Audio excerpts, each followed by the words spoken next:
जंगलों के बीच एक कुंवारी लड़की राधा, जो 9 महीने की गर्भवती थी, डरी सहमी हालत में तेजी से चली जा रही थी। तभी अचानक उसके पेट में जोर का दर्द उठता है।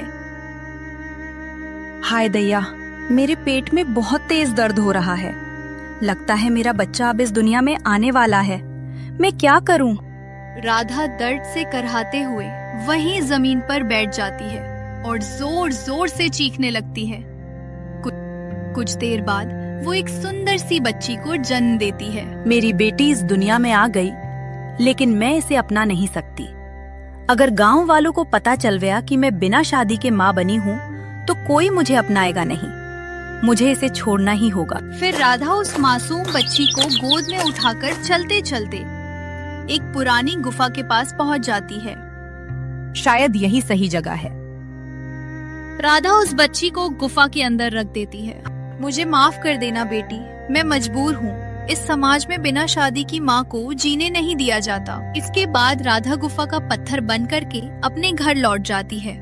घर पहुँचते ही उसके पिता रघुवीर वहाँ आ जाते हैं। अरे बेटी, तुम इतने दिनों तक कहाँ थी? हम सब तुम्हारे लिए बहुत परेशान थे। पिताजी, मैं अपनी सहेली के यहाँ गई थी। लौटते समय रास्ता भटक गई और एक बूढ़ी अम्मा के यहाँ रुक गई थी। चलो अच्छा हुआ तुम वापस आ गई। तुम्हारी शादी मोहित के साथ तय हो चुकी है। अब जल्दी शादी की तैयारी कर। जी पिताजी, जैसा आप ठीक समझें। राधा मुस्कुराते हुए अंदर चली जाती है। दूसरी तरफ उसी गुफा के सामने से 2 गांव वाले गुजर रहे होते हैं और उन्हें बच्ची के रोने की आवाज सुनाई देती है। अरे सुनो, ऐसा लग रहा है जैसे कोई बच्चा रो रहा हो। कहीं ये गुफा भूतिया तो नहीं? मैंने सुना है यहाँ आत्माएं रहती हैं। मैं अंदर नहीं जाऊंगा। अरे नहीं, ये किसी मासूम बच्चे की आवाज है। चलकर देखते हैं। नहीं भाई, मुझे अपनी जान प्यारी है। अगर सच में भूत निकला तो मैं मर ही जाऊंगा। चलो भाई, मैं भी नहीं जाऊंगा। डर के कारण दोनों वहाँ से भाग जाते हैं और बच्ची वहीं रोती रह जाती है।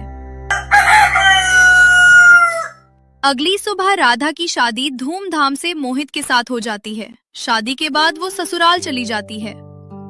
उधर बच्ची लगातार रो रही होती है। तभी वहाँ से राजा विक्रम सिंह गुजरते हैं। ये गुफा से बच्चे की आवाज कैसी निर्दयी माँ होगी जिसने इस मासूम को यहाँ मरने के लिए छोड़ दिया। राजा बच्ची को उठाकर महल ले आते हैं। महाराज, ये बच्ची कहाँ से आई? मंत्री जी, इसे किसी ने गुफा में छोड़ दिया था।